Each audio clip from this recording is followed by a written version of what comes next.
Bonjour à tous, nous saluons votre fidélité d'écoute à cette émission culte du foot européen chaque lundi et vendredi.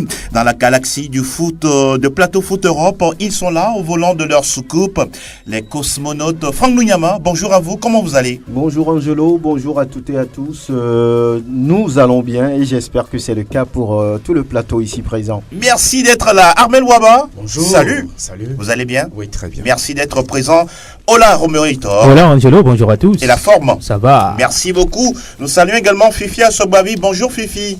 Bonjour Angelo, je salue le plateau et les auditeurs. Vous allez bien, n'est-ce pas? Ça va. D'accord. Nous faisons le tour des planètes du vieux continent où la première ligue tient son monde en haleine. Le Bayern fait un pas de plus en Bundesliga pour le Meisterschale. La Liga, la Serie A, puis la Ligue Conforama sont aussi visités, le tout dans la première partie. La deuxième consacrée aux demi-finales retour des Coupes européennes. Puis la libre antenne pour vous, chers auditeurs. Vous nous rejoignez dans l'émission par téléphone 92 03 60 31 97 24 26 26 à votre disposition. Mise en onde signée Judas Caboret et l'homme à devant réalise la vidéo de cette émission à retrouver sur le www.radiosportfmtg.com. Je suis Angelo Folico, Destination Foot Européen. Bienvenue à tous dans PFE numéro 563. English Premier League News. Alors, nous parlons du foot dans le Brexfoot, justement, le Brexit, ce pays qui veut quitter bientôt l'Union européenne. On en saura un peu plus quant à ce qui concerne l'avenir de ce foot en Angleterre, la Première Ligue, avec cette équipe de Liverpool qui maintient la pression sur City qui joue ce soir. Oui, Liverpool qui, lui, il ne veut pas quitter. L'objectif d'avoir à la Première Ligue un titre qui leur fuit depuis 1990. Oui. Et donc, le suspense, c'était que Liverpool était en déplacement au St. James Park de Newcastle, l'équipe de Rafael Benitez. Match tout simplement renversant, puisque déjà, il y a eu à la 13e minute le but d'ouverture du score, signé Virgil van Dijk, oui. le meilleur joueur plutôt de la saison. Et bien, tout de suite, Christian Atsu, le Ghanéen, lui a répondu. Il y a eu un autre but, cette fois-ci de Mo Salah, ouais. S'il vous plaît, du pied droit. Il faut aller le voir, ce but-là. En rupture comme ça, c'est magnifique pour le 2-1. Mais Newcastle, décidément, était très têtu par le biais de son attaquant vénézuélien, Randon. Newcastle revenait à 2-2, mais il était dit dans ce match que les hommes de Jürgen Klopp allaient sortir victorieux.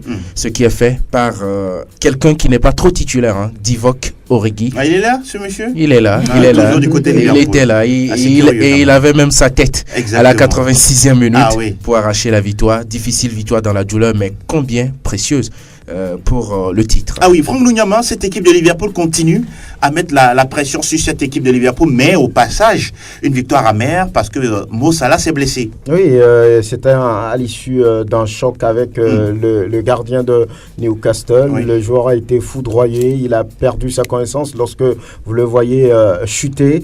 Et il n'a pas eu d'appui, il a chuté dans le vide, on peut le dire. Donc, les dernières nouvelles parlent quand même de plus de peur que de mal.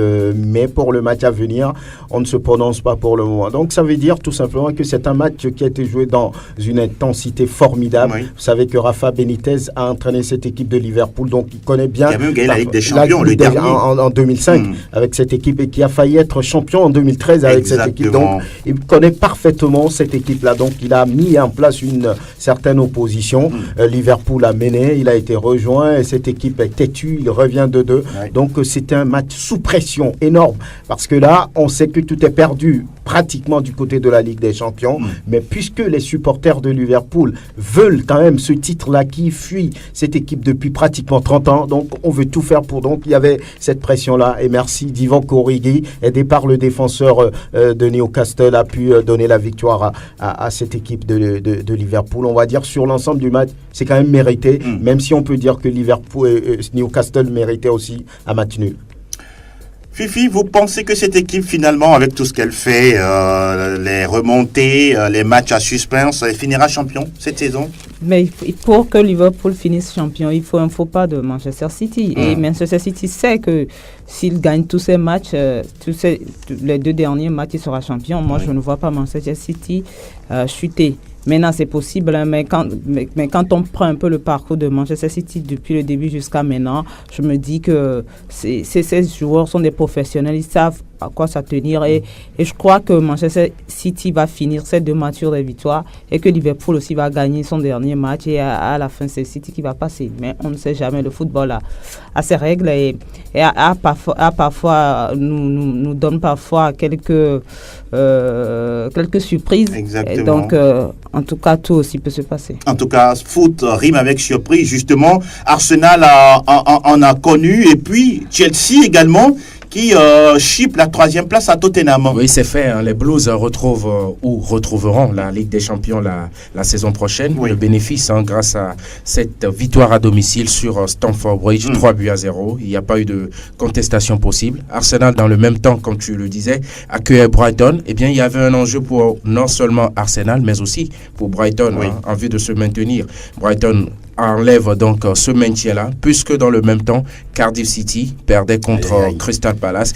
Eh bien, le club gallois retourne en Championship. L'autre événement, sinon l'autre information, c'est que United n'ira pas en C1 la saison prochaine, puisque les Red Devils seront en déplacement sur la pelouse de Huddersfield, en piétiné un peu partout. Roméo, on se rappelle que Chelsea était pratiquement dans le dur à un moment donné, mais là on retrouve une autre équipe d'Eden Hazard et surtout cette équipe qui passe devant et Tottenham et Arsenal au classement. Oui, c'est ça aussi, la Première Ligue. Quand vous arrivez à maîtriser vos temps forts, vous êtes bien. Mais si dans les temps faibles, vous sombrez, ce qui fait qu'il y a certaines équipes qui décrochent carrément. La surprise, je peux dire que c'est Manchester United, même si ça a été un peu compliqué pour les Red Devils. Mais avec l'arrivée de Ole Gunnar Solskjaer, on a vu cette équipe complètement transcender. Mais vers la fin de la saison, on a l'impression que les vieux démons sont de retour. On doit tout reconstruire. Oui, je pense bien, surtout avec les déclarations de Paul Pogba, qui n'aident pas l'équipe à progresser, surtout dans le jeu. Et là, Manchester United qui ne sera pas en Ligue des Champions la saison prochaine, ça fait mal. C'est une fausse note, non? C'est une très fausse note, même si on peut trouver un petit bémol pour Solskjaer qui est venu relancer cette formation. D'accord. Mais je crois que l'année à venir, aussi sinon la saison prochaine, si on laisse la main libre à Solskjaer qu'il refasse complètement cette équipe, je pense que Manchester United pourrait faire mieux que cette saison. Maintenant, Chelsea a connu des moments faibles et des moments forts. Heureusement pour les Blues, ils ont pu gagner ce match 3-0. Ils sont toujours en course en Ligue, en Europa League. Ça veut dire tout simplement que c'est une équipe qui retrouve en tout cas une très bonne dynamique. Et je crois que ça va rester ainsi jusqu'à la fin de la saison, surtout pour le dernier match, gagner ce dernier match pour véritablement terminer en toute beauté cette saison. Et pour l'instant, c'est... Oui, allez-y, vous voulez dire quelque chose? Je dirais que Manchester United, comme tu viens de le dire, tout est à refaire là-bas. Moi, je vois des joueurs maintenant qui sont en train de vieillir, de finir.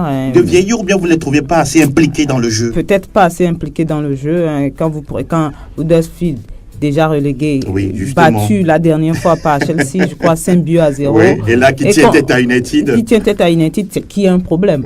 L'euphorie Solskjaer. Problème de caractère selon vous?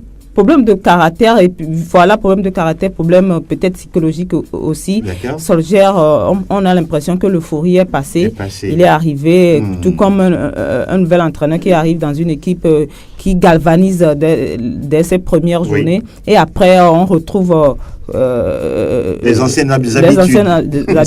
C'est comme deux personnes qui tombent amoureuses. Voilà. À un moment, ça au début, c'est tout feu, tout flamme, mais après, ça des déclarations, des fous. Voilà. Moi, je me dis qu'il y a des joueurs qui doivent partir tout simplement. Même Pogba. Est-ce que Pogba a véritablement aidé cette équipe de Manchester depuis qu'il est arrivé? Moi, je pense que non. Donc aujourd'hui, même s'il parle beaucoup, c'est vrai, avec l'ancien coach Mourinho, il y a eu des problèmes. On a reconnu les erreurs de l'entraîneur, du joueur. Mais aujourd'hui, je pense qu'il n'aime pas véritablement cette équipe. Il n'aide pas cette équipe. Et s'il veut partir, moi, je trouve qu'on doit le laisser partir et maintenant rebâtir cette équipe de Manchester United. Franck, vous avez un coup de gueule à l'endroit de Pogba? On n'a plus jamais retrouvé ce Pogba de la Juventus Turin. Pogba est arrivé à quoi cela est dû selon vous? Je ne sais pas, le joueur est trop starifié. Et il est trop encensé par les médias français. Il se croit trop fort pour cette équipe? Je pense. Et la sortie de Paul Scholes, la légende de cette équipe, a tout dit. Pogba n'est pas cette équipe, ce n'est pas cette équipe-là. On lui a confié, on va dire, j'allais dire, la construction du jeu. Oui. On lui a demandé de porter l'équipe. Donc, depuis, il n'y arrive pas.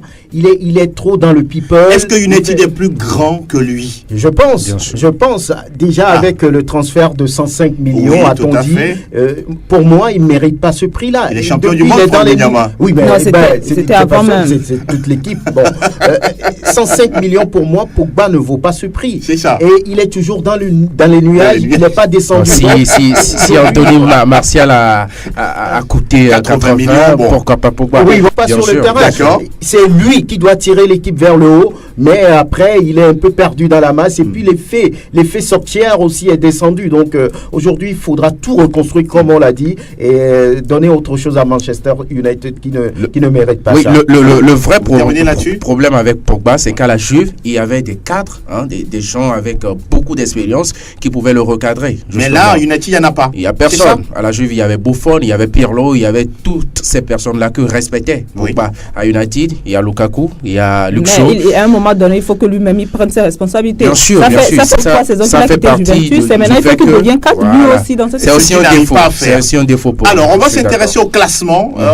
Et puis s'il y en a... Oui, mais le temps de dire que Tottenham a encore perdu. Oui, face à Watford, c'est ça, non? Non, Bournemouth, pardon, 1-0. Attention, la 4e place, elle est menacée. Bon, peut-être Liverpool 94 points. City à 2 points. City joue ce soir contre Leicester. Chelsea 3e. Eh bien, elles sont toutes là, les équipes Arsenal, Manchester United. La 10e place de Watford. Et bien sûr, désormais, c'est confirmé. Cardiff City, Fulham.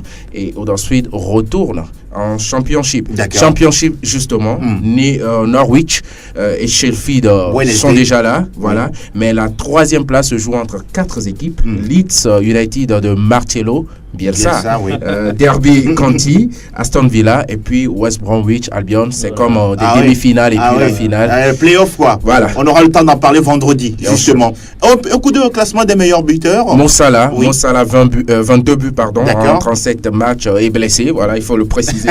Pierre-Emerick Aubameyang, 20 buts aussi. Ça fait plaisir pour les Africains. Eh bien, ça fait même plus plaisir quand on revoit aussi Sadio Mané à la 3e place, 20 buts également. 3 Africains à 20 buts.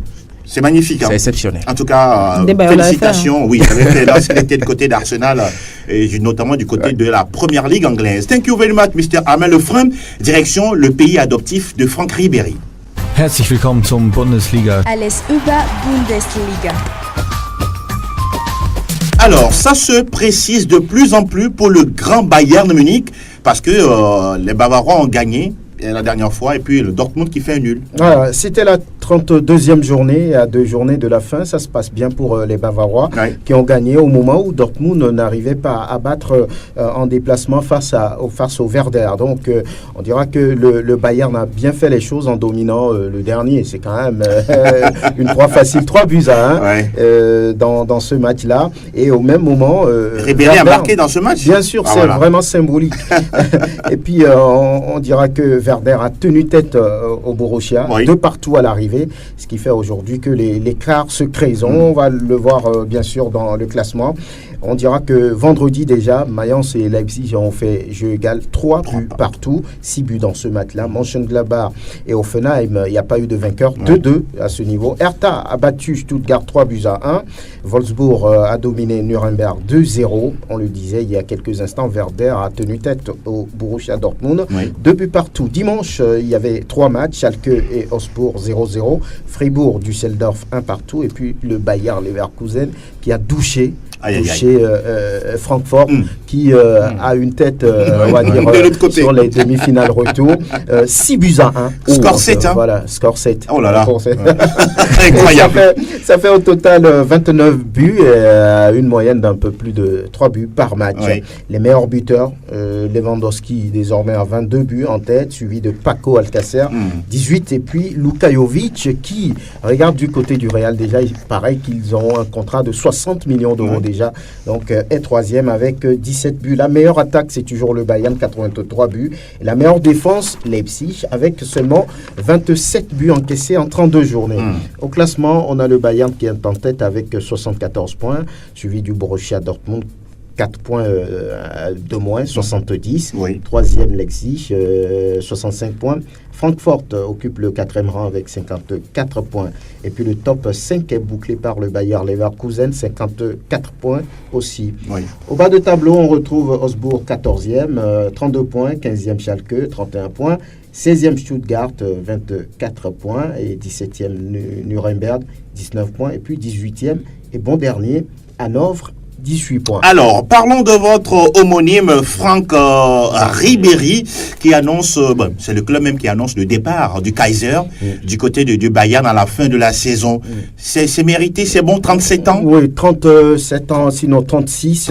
37 pour Franck Pierre-Henri Ribéry. Ah voilà, c'est ce nom qu'on peut dire. C'est pas pour rien qu'on l'a surnommé le Kaiser Franck. Oui. C'est quelque chose, c'est quelqu'un qui joue pour le club depuis 12 ans. Beaucoup de joueurs n'ont pas eu cette occasion, il faut le dire. Oui. Donc, il a fait plein de choses. 418 matchs, 122 buts, 183 passes décisives. Il faut le faire pour cette équipe du Bayern. Plus de 20 titres. Exactement. Tenez-vous bien gagnés. Oui. Il y a 8 titres de champion, 5 coupes d'Allemagne, 4 supercoupes, une supercoupe d'Europe et surtout un mondial des clubs et une ligue des champions. Donc quelqu'un comme ça, c'est quelqu'un qu'on ne peut pas oublier. Donc, il y a un grand match d'adieu qui est prévu en 2020 pour lui dire au revoir et on retient quand même qu'il a dit qu'il ne va pas quitter le monde du foot et qu'il ne raccroche pas.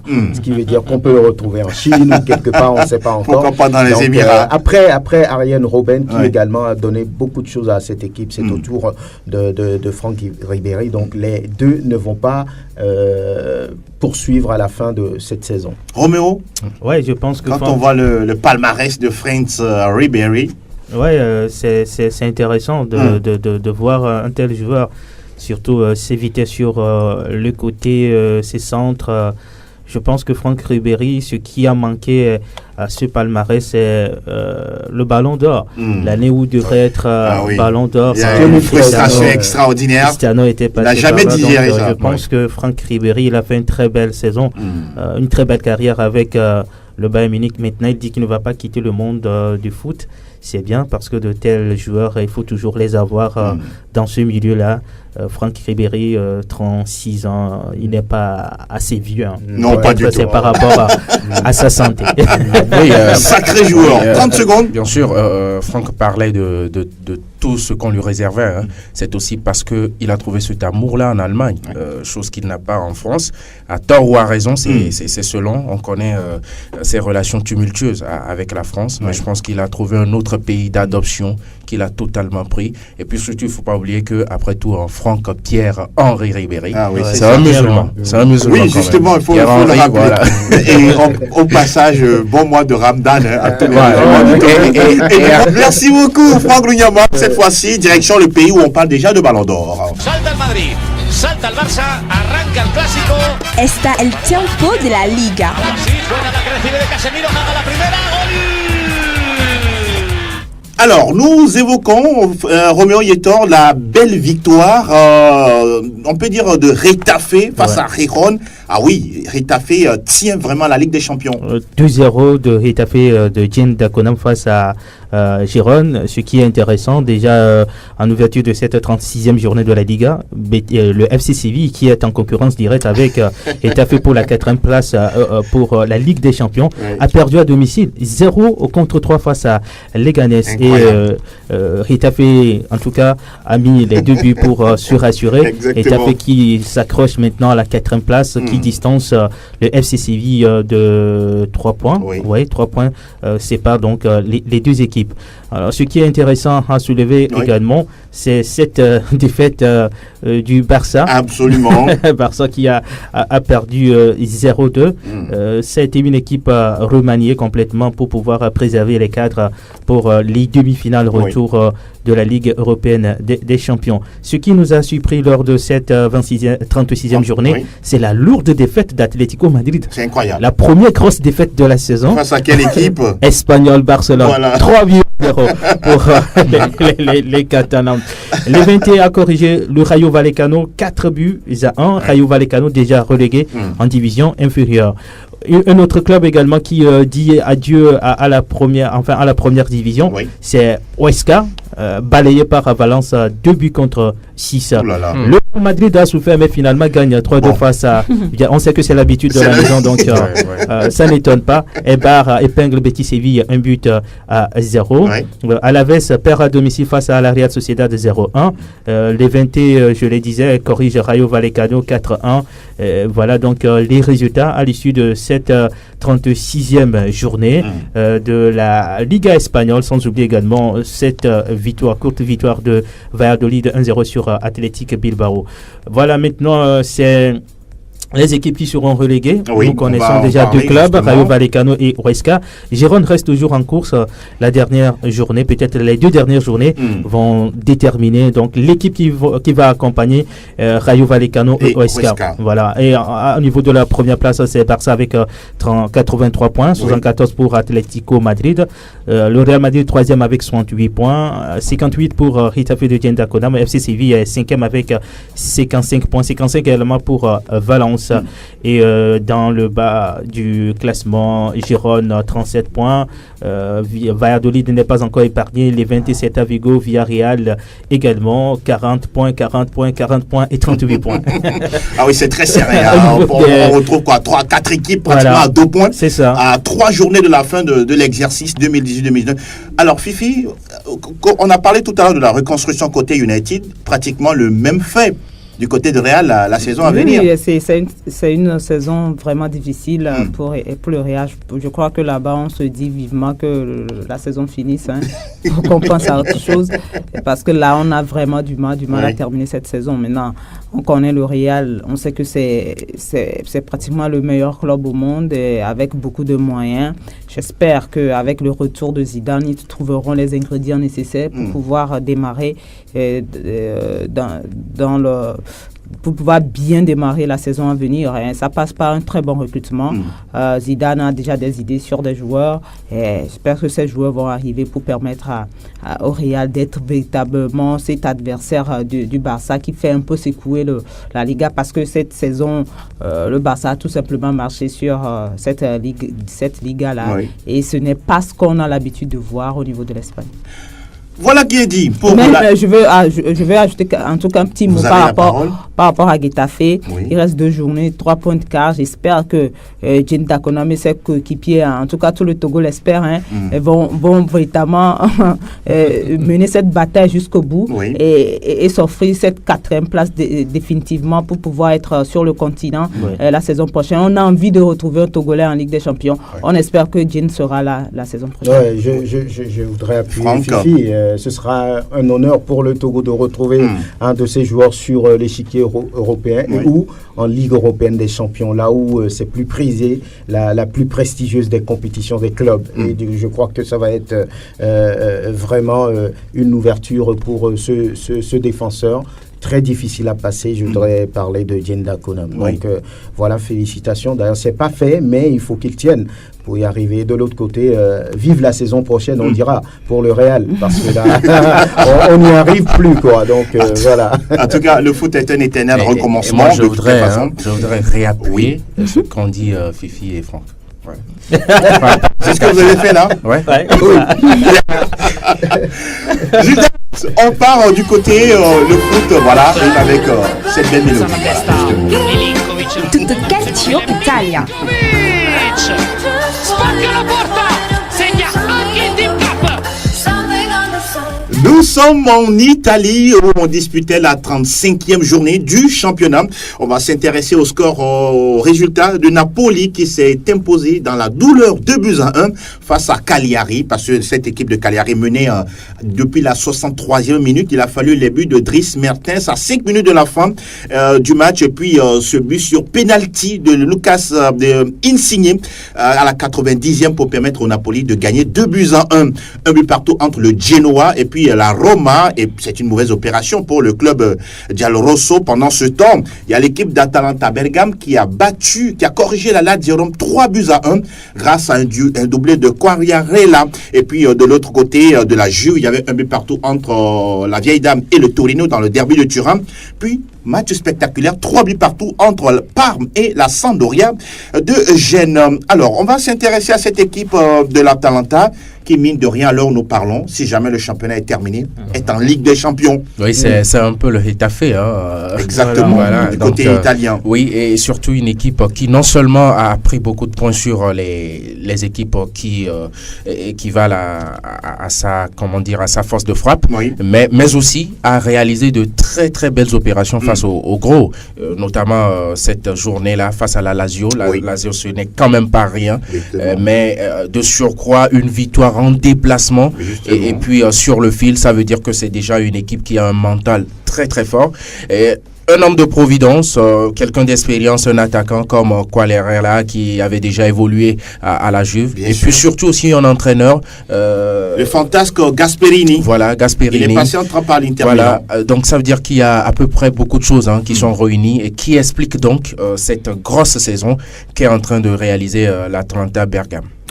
C'est intéressant, c'est intéressant, pour cette équipe-là que personne ne considérait en début de saison et qui, à la fin, prend des points intéressants pour pouvoir se positionner. Maintenant, on va dire que c'est le football, la concentration reste jusqu'au bout. Cristiano Ronaldo qui continue à marquer, il a inscrit la dernière fois son 21e but en championnat. Bon, il est le 3e meilleur buteur actuellement. Oui, c'est bien pour lui, c'est bien pour cette fin de saison aussi, surtout qu'il n'est plus en Ligue des Champions. Oui.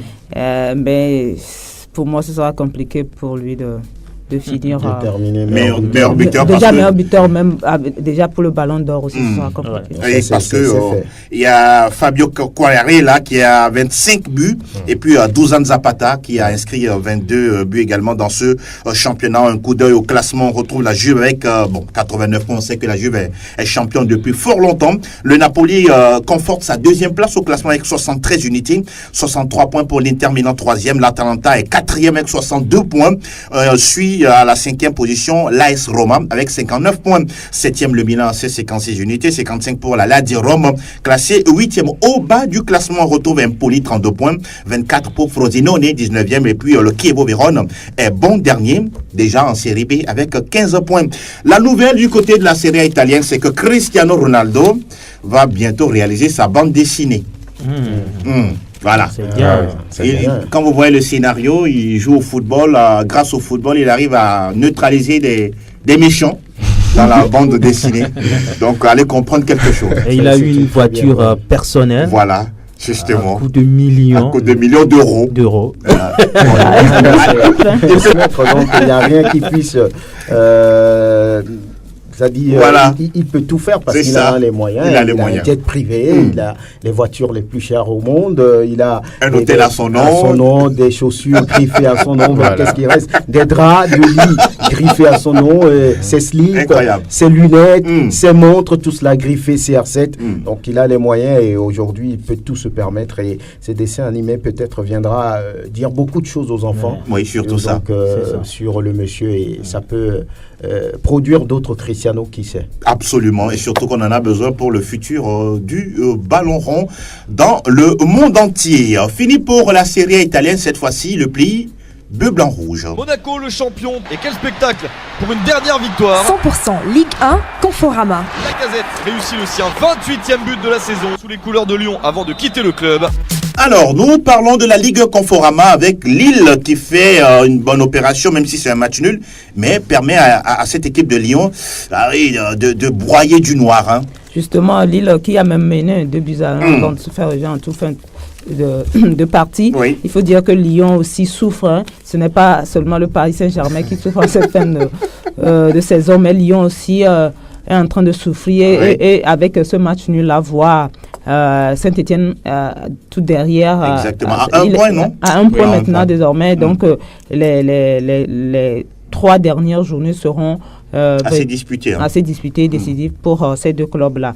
Et pour dire que déjà le vendredi, Marseille a fait un match nul aussi et est quasiment... Très mauvaise opération. C'est une très mauvaise opération. Ouais. C'est face à Strasbourg quand même. Exactement. On se rappelle que Strasbourg était en finale. Oui, de la Coupe de la Ligue. Et de la Ligue. Face à Guingamp. Face à Guingamp. Elle a même gagné. Ils ont gagné. Ils ont gagné. Ce n'est quand même pas un petit club de la Ligue 1 et Marseille était en déplacement. Exactement. Mais on sait que Marseille savait pertinemment qu'il devait gagner cette rencontre-là pour pouvoir se donner encore une chance pour l'Europe. Et ce que Marseille n'a pas pu faire. Et le Paris Saint-Germain, ça continue toujours la descente aux enfers. Tout comme le Real, le Paris aussi doit maintenant reconstruire. Non, pas reconstruire, mais souhaiter rapidement la fin. Si le Paris Saint-Germain n'avait pas su engager des points en début de saison, ce serait compliqué cette fin de saison. On va saluer également la performance de Mathieu de Séville qui a marqué pour Toulouse. Ça fait 2 buts partout à domicile face à Rennes. Exact. Rennes aussi qui depuis la finale gagnée ne gagne plus. Ça fait 2 partout à Toulouse avec un but de Mathieu de Séville. Exactement. Et qui permet aujourd'hui à Toulouse de se maintenir.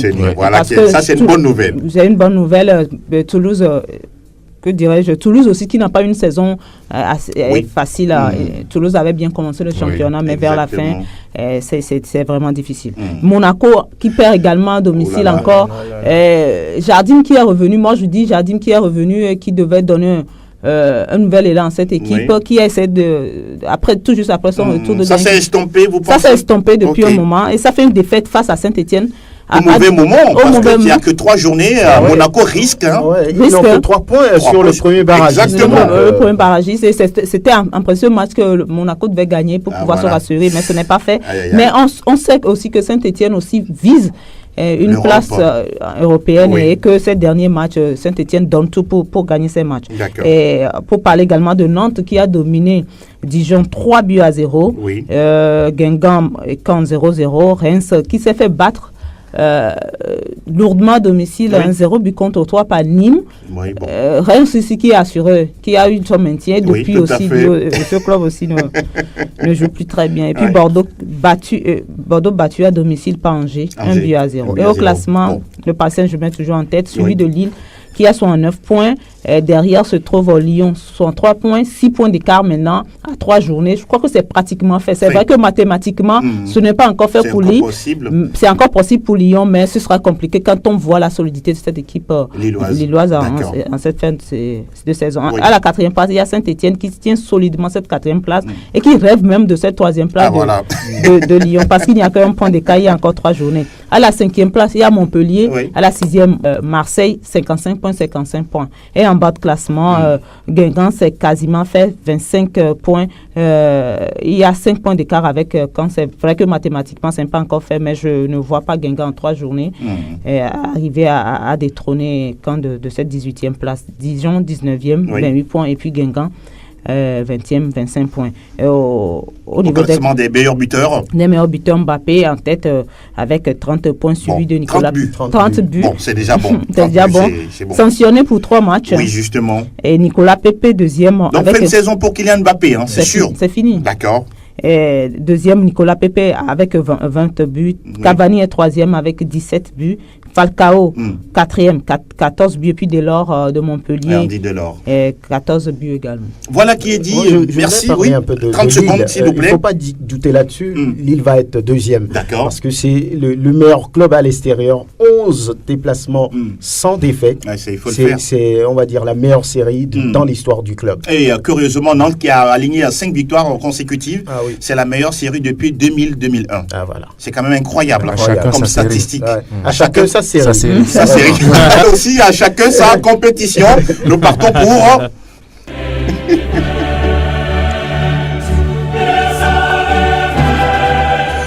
De retour dans le studio Vincent Niamey pour aborder la deuxième partie de notre émission Plateau Foot Europe numéro 563 avec les spécialistes Franck Lunyama, Armel Ouaba, Roméo Yetor et Fifi Assobavi.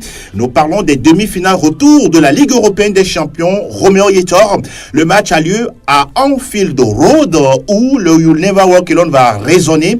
Est-ce que ça suffira pour Liverpool? de gagner et surtout de se qualifier face au Barça? Ça va compter forcément parce que juste après cette lourde défaite de Liverpool en Espagne, les supporters des Reds ont signé une pétition contre Messi. Ils disent qu'ils vont tout donner pour empêcher Messi de pouvoir mieux jouer. En Angleterre, je pense qu'ils peuvent le faire. Maintenant, sur l'ère de jeu, ça va être compliqué parce que Messi n'est pas un gamin. Il a connu des situations pires. Mais à chaque fois, on voit le petit Argentin sortir quelque chose pour relancer son équipe. Du côté des Reds, je pense que cette équipe est handicapée. Et tout joue contre Liverpool. Firmino blessé, on le savait maintenant avec cette incertitude en ce qui concerne Mohamed Salah. Aujourd'hui, il va passer des examens. Je pense que c'est un sérieux handicap pour les Reds. Même si Origi peut-être sera titularisé, il n'a pas joué assez de matchs, des matchs aussi importants. Il faut des joueurs capables de pouvoir supporter la pression, de pouvoir gérer les émotions. On sait que le Sénégalais, il est là, il va y participer avec un très bon défenseur également, Van Dijk. C'est bien pour Liverpool. Maintenant, quand on prend les 2-0 encaissés lors de la première partie, 3-0 encaissés lors de la première manche, ça va peser très lourd dans la balance parce que Liverpool ne peut pas marquer 4-0 et le Barça ne va même pas enregistrer bien marquer un but. Ça va être compliqué pour les Reds, même si du côté des Catalans, on sait que Dembélé s'est blessé, il ne va pas participer à cette rencontre, mais il n'a même pas apporté grand-chose au Barça, entré en jeu lors de la première demi-finale. Il a même raté une très belle occasion. Je crois que ça va être un match assez compliqué sur le papier, certes, mais sur l'aire de jeu, je vois le Barça gérer cette rencontre. Armel Ouaba, est-ce que du côté de toute l'Angleterre, on doit allumer les bougies dans les églises, histoire d'avoir de l'espoir face à cette équipe barcelonaise? Non, ce qui est sûr, il y aura une chaude ambiance à Anfield, on connaît le stade pour ça. Il y aura du rythme, il y aura de l'intensité dans ce match. Liverpool sera à domicile et voudra tout de suite mettre la pression, mais ce sera aussi un problème pour cette même équipe puisqu'elle va certainement laisser des espaces derrière. Et la mauvaise nouvelle pour Liverpool, c'est que le Barça est décidé à remporter la Champions League cette année. Messi l'a dit dès le début de la saison, c'est l'objectif numéro 1. En plus, le Real ayant facilité les choses au Blaugrana en Liga, le Barça s'est totalement concentré sur la Ligue des Champions. Et donc, malheureusement, même si Liverpool peut réagir, même si Liverpool par moment peut sembler véritablement inquiéter cette équipe barcelonaise, comme Romo l'a dit, on n'imagine pas que le Barça n'ira pas trouver un seul but au moins pour compliquer la tâche à Liverpool. Ce but-là que Liverpool, justement, lui, n'a pas su marquer au Camp Nou. Voilà. Franck, Fifi, vous voulez mouiller à ça avant Tottenham, avant Ajax au Tottenham? Oui, Franck. Je pense que sur le papier, c'est 90% ou 95% pour le Barça. Maintenant, les 5% qui restent valent leur pesant d'or en matière de football. Le problème pour Liverpool, ce n'est pas de ne pouvoir marquer. Le problème, c'est que le Barça, qu'on a vu, est capable de marquer partout. Donc, et puis, la dernière fois, le Barça a reposé ses joueurs titulaires. Cette équipe va arriver beaucoup plus fraîche en terre anglaise. Liverpool a joué un match intense avec la plupart de ses titulaires. Ça va jouer à ce niveau. Maintenant, c'est le football. Je pense que tous les supporters de Liverpool veulent voir leur club en finale de la Ligue européenne des champions comme l'année dernière. Donc, ça va jouer, ça va tout donner, ça va attaquer de toutes parts. Donc, le Barça est prévenu. Non, pour moi, il n'y a pas match. Hein, c'est déjà fait pour Barça. Et pour moi, le Barcelone va en tout cas avoir son ticket. Est-ce que le Barça pourra aller gagner? Je n'en sais rien. Mais je ne vois pas Liverpool avec sûrement l'absence de Salah, Firmino aussi qui est blessé. Et puis Naby Keita qui ne sera pas là. Je ne vois pas cette équipe de Liverpool renverser la vapeur. Mercredi, on aura cette équipe de l'Ajax, cette équipe flambante, magnifique à voir jouer, qui va accueillir la formation de Tottenham. Fifi, vous gardez le micro. Que voyez-vous dans cette partie? Dans cette partie, je me dis que l'Ajax a son destin en main. À domicile, c'est vrai que c'est compliqué pour l'Ajax de jouer à domicile dans cette Ligue des Champions, mais à ce niveau de la compétition, pour une place en finale, avec ces jeunes-là, très très en forme, avec la fougue, l'insouciance de ces jeunes, je me dis qu'ils sont capables, ne serait-ce que de faire match nul à domicile, devant leur public et avoir leur ticket pour cette finale-là. Mais attention à Tottenham qui va arriver et qui va tout donner pour se qualifier aussi. C'est ça le match, et c'est un match de Ligue des Champions se joue comme ça. Rien n'est encore fait, même si Ajax a gagné 1-0 en déplacement, rien n'est encore fait, surtout que Sand sera de retour dans cette équipe de Tottenham et que l'autre Moussa qui est rentré en cours de jeu, Sissoko qui est rentré en jeu la dernière fois, sera titulaire peut-être cette fois-ci. Ça va peut-être compliquer les choses pour les joueurs d'Ajax, mais fortement je crois en ces jeunes-là et je veux les voir en finale. Quelqu'un d'autre a un autre avis? C'est vrai que Ajax, ça fait 3 matchs d'affilée à domicile sans victoire. C'est inquiétant, mais heureusement pour cette jeune classe de l'Ajax, elle a déjà gagné la Coupe des Pays-Bas. C'est déjà bien 4-0, c'est énorme. C'est une très belle statistique pour cette équipe-là. Tottenham avec le retour de son Sud-Coréen, c'est un avantage. Peut-être Dele Alli va vouloir soigner sa prestation, ce qu'on a vu lors de la manche à Saint-Passa.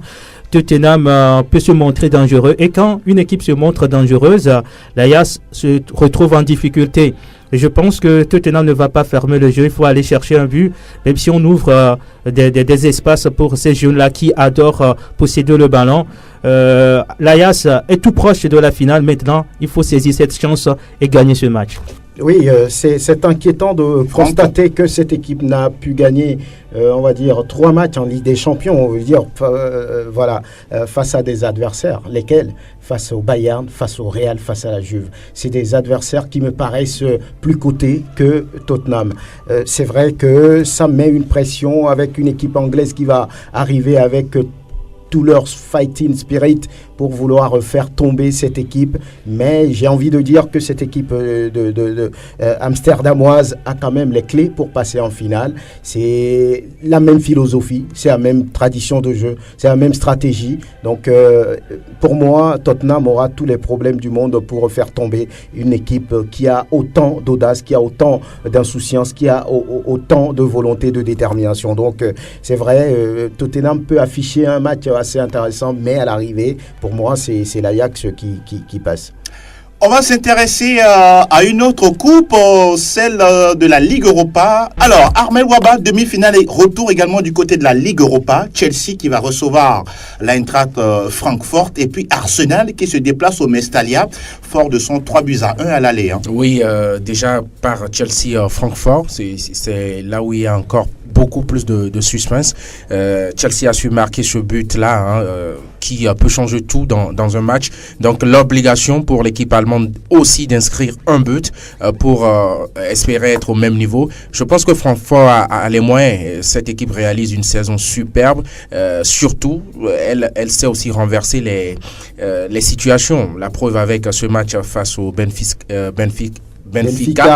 Lisbonne, 4-2 au match aller au Portugal, puis 2-0. Seulement peut-être cette fois-ci ce sera à l'extérieur, mais moi je dis si cette équipe a une véritable ambition, puisqu'au fil du temps, elle doit prendre goût.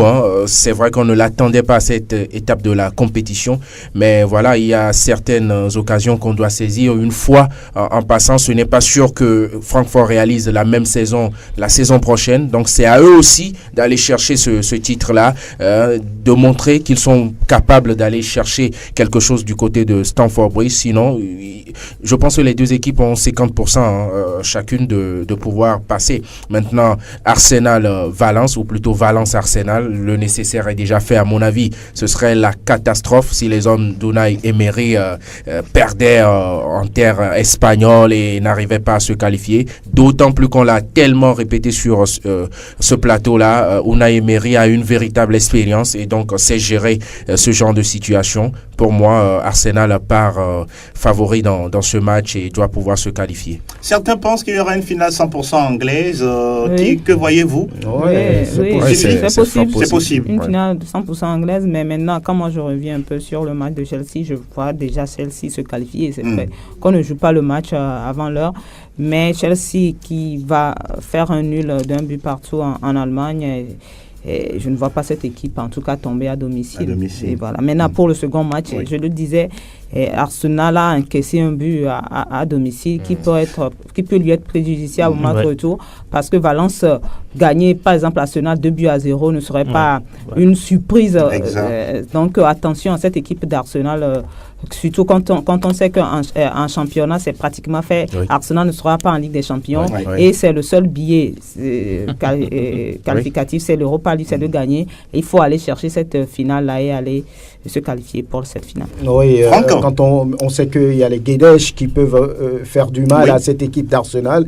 Maintenant, lorsqu'on prend les Gunners avec 2 buts d'écart, ils ont les moyens quand même d'aller marquer au moins un but pour poser des problèmes à cette équipe de Valence, avec le duo Lacazette-Aubameyang qui marche très fort ces derniers temps. Je pense quand même que Unai Emery a 60% pour passer dans ce match. Maintenant, quand on prend Chelsea-Francfort, cette équipe a déjà prouvé qu'elle a les moyens d'aller retourner les situations les plus compliquées.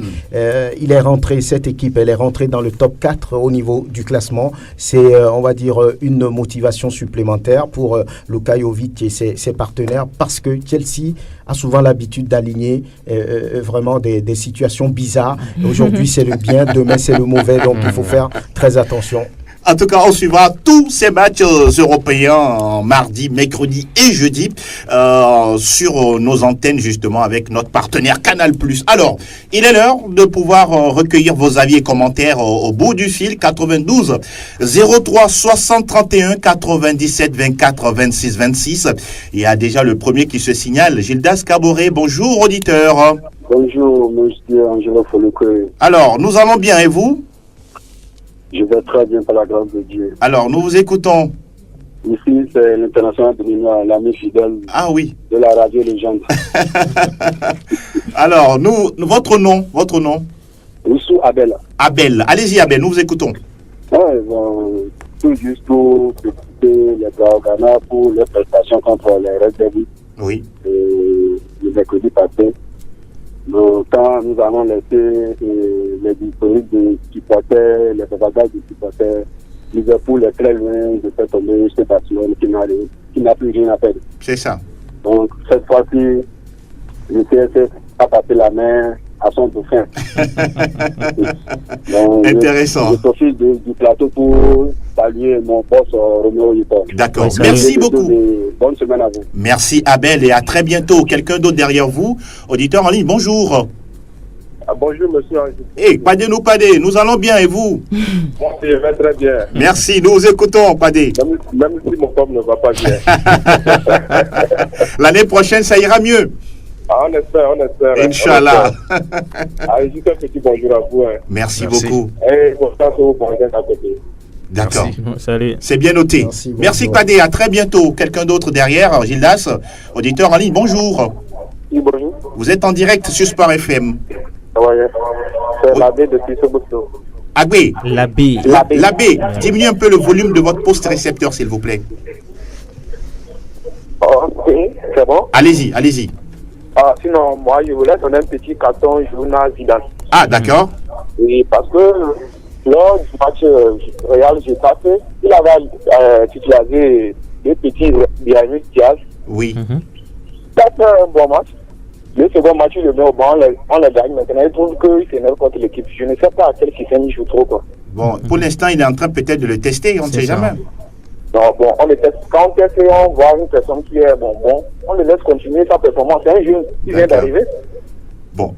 Donc, pour moi, il a aussi sa part de responsabilité parce que la saison prochaine, on veut un nouveau Real. Très fort. N'est-ce pas? Ok, et je dis déjà à la dame que, bon, elle vient de dire que c'est impossible pour Liverpool de renverser le Barça, mais le football, tout est possible. Oui, elle s'appelle Madame Fifi Assogbavi, donc il n'y a pas de souci. Ok, je l'ai dit déjà, bonjour. Merci beaucoup, l'abbé depuis Sobosito. Nous saluons tous ceux qui sont de ce côté. Alors, derrière l'abbé, quelqu'un d'autre, bonjour. Oui, bonjour le plateau. Alors, Faustin, bonjour, comment ça va? Je vais bien chez vous. Ça va, nous allons tous bien. Nous vous écoutons, Faustin. Salut le boss, tout le monde là. Tout le monde va bien. Bonjour. Bonjour. J'ai dit aux supporters de Liverpool que c'est pas encore la fin du monde. Si ça va pas cette année, l'année prochaine, ça va aller. Chacun à son tour. Quand laisser la route à Barça, on a qu'à les tranquille. Le score, c'est tout partout. D'accord, voilà qui est noté. Merci beaucoup, Faustin. À très bientôt. Vous composez le 92 03 60 31, 97 24 26 26. Il y a quelqu'un d'autre qui se signale, Gildas. Auditeur, bonjour. Allô, bonjour, Angelo. Merci de votre fidélité d'écoute. Nous écoutons. Comment vous allez? Nous allons tous bien, Ibro. Oui, lui-même en chair en neuf. Comment ça va? Nous sommes heureux, les Barcelonais. Les hommes de Liverpool seulement, bon, ils n'ont qu'à prendre leur mal en patience. Ça viendra l'année prochaine. D'accord. Sinon, il n'y a pas match. Voilà qui est dit. Les supporters qui disent vont empêcher Messi de jouer là. Messi ne regarde pas ça. Il fait son jeu, c'est pas son problème. C'est ça. Une pétition contre Messi et l'autre avait déboîté l'épaule de l'autre là. Il fait quoi? En finale là. Sergio Ramos. Ça n'a rien servi. Donc c'est pas pour Messi qui va marcher. Bonjour à tous les spécialistes là-bas. Merci beaucoup, Ibro, le Barcelonais. Très bonne journée à vous. Merci à vous. À bientôt. Quelqu'un d'autre derrière Ibro. Bonjour, auditeur. Bonjour. Ou auditrice, hein, ça dépend. Aïe, aïe, aïe. Vous pouvez nous revenir. Nous sommes toujours en direct. Auditeur en ligne, bonjour. Allô? Bonjour. Allô? Oui, vous êtes en direct. Bonjour. Allô? Vous allez peut-être vous déplacer un tout petit peu, un souci de réseau. Il y a quelqu'un d'autre en ligne. Bonjour, auditeur. Allô, bonjour, Angelo. Comment vous allez? Je vais bien, vous? Nous allons tous bien ici. Alors, nous vous écoutons. Je salue le plateau. Oui. Salut. Salut. Ouais, ami Gaspier, bonjour à vous. Angelo. Oui. Ah bon. Moi, j'ai un petit peu point pour sur le match entre Barça et Liverpool. Oui. Ce match. Le match retour. Le match retour. Non, le match aller. Le match aller, ok. Ouais, c'est comme si le Barça a trouvé ce qui le marquait depuis. D'accord. Quand on voit le match de FC Barcelone, le moment où son adversaire a repris le match, c'est comme si le Barça a tué. On prend le match et puis on le marque. En ce moment-là, le Barça a compris que il peut être souffri, mais c'est le but qui compte. Il est réaliste. Ils ont trouvé aussi l'agressivité dans leur club aujourd'hui. Bon, je faisais partie quand même des gens qui disaient que Lionel Messi a répondu à Cristiano, il n'a jamais répondu à Cristiano. C'est ça. Maintenant, avec son coup franc en pleine canne d'Alisson, il a réussi. Là, il a répondu. Oui, voilà, il a répondu. D'accord. Donc, le Messi, il a promis, tu es quand même motivé, tu es prêt à aller décrocher le trophée. N'est-ce pas? Qu'est-ce que tu nous promets sur le plan national, c'est-à-dire en Argentine? Oui. Ça va venir. De toutes les façons, beaucoup de patience. On va suivre tout ça avec le temps. Merci beaucoup. Quelqu'un d'autre? On va prendre le dernier auditeur s'il est là. Gildas, s'il est là, le dernier auditeur en ligne. Bonjour, bonjour. Allô? Bonjour. Comment ça va? Allô? Oui, bonjour. Vous êtes en direct. Aïe, c'est compliqué. On va prendre quelqu'un d'autre. Bonjour, auditeur. Oui, bonjour, monsieur. Oui, vous allez bien? Oui, c'est Maxime le Barcelonais. Maxime, nous vous écoutons. Vous avez 30 secondes, s'il vous plaît. Oui, je voudrais poser la question concernant si les joueurs, des conseillers, je voudrais poser la question concernant Paul Pogba. Ok. Sa façon sur le terrain, hors du terrain, moi, je ne le comprends pas, quoi. C'est ça, d'accord. Comment il a pu tenir Manu cette année-là? C'est ça. On va vous donner la réponse. Le deuxième, là, je voudrais, les gens accusent Arturo Vidal comme il est violent sur le terrain. Oui. Je voudrais poser la question sur la façon dont Arturo Vidal joue. Est-ce que c'est mauvais? Merci. On va vous répondre, restez à l'écoute, on va vous répondre rapidement. Alors Roméo, Armel, si vous voulez, on va répondre rapidement à Maxime. Ouais, pour ce qui concerne Arturo Vidal, c'est son système aussi et les entraîneurs adorent ça. Oui. C'est comme un catalyseur, il vient pour détruire le jeu des adversaires. Ça fait partie du jeu, mais il n'est pas aussi agressif à l'extrême, quoi. Donc, il ne fait pas violence sur le porteur du ballon, mais il fait violence sur le ballon. C'est un peu ça, il faut relativiser un peu. Oui. Il n'est pas agressif jusqu'au point où il va mettre en danger l'intégrité physique de son adversaire. Maintenant, ce qui concerne Paul Pogba, certains joueurs ont des conseils, mais pour Paul Pogba, je n'en sais pas trop. Voilà. Bon, on va fouiner. Peut-être d'ici vendredi, on vous reviendra, Maxime, pour voir si Paul Pogba est un conseiller particulier. Alors, c'est fini pour aujourd'hui. On va souhaiter joyeux anniversaire à Evelyne Benyedi, qui souffle une bougie de plus aujourd'hui. Que du bonheur à vous. Armel Waba, vos salutations. Oui, Nobel Egbaré, qui nous suit chaque temps, au colonel Tibril et puis au sergent Roland. Fifi Assogbavi. Joyeux anniversaire à Evelyne Benyedi. On attend tout simplement la fête. Roméo Yétan. Ah oui, joyeux anniversaire à Evelyne Benyedi. Bonjour à Padé Noupadé, il m'a confié quelque chose hier. D'accord. J'attends que cela se réalise. D'ici, Paul Pogba arrive au Real, il ne va plus être supporter du Real Madrid. Ouh là là, ça c'est Oui, joyeux anniversaire à Evelyne Benyedi, santé, bonheur, succès surtout. Et puis voilà, bonjour au brigadier Simliwa et ses collaborateurs qui nous suivent. Et excellente semaine à tous les inconditionnels. On va également saluer tous les musulmans du Togo et du monde entier. C'est aujourd'hui que débute le mois de Ramadan, le jeûne naturellement. Donc bon courage et surtout bénédiction à toutes et à tous. On va saluer également tous ceux qui sont sur la plateforme Fan PFE, sans oublier Foudou, Sédou et puis Latif Yorouma de la rédaction de Sport FM. La mise en onde de ce numéro a été signée Gildas Caboret, réalisation vidéo Elom Adovon. Merci messieurs, on se retrouve vendredi avec la même fougue pour le travail et la bonne humeur. On se dit à très bientôt et surtout passez d'excellents moments en compagnie des programmes de la 91.9. Ciao, ciao.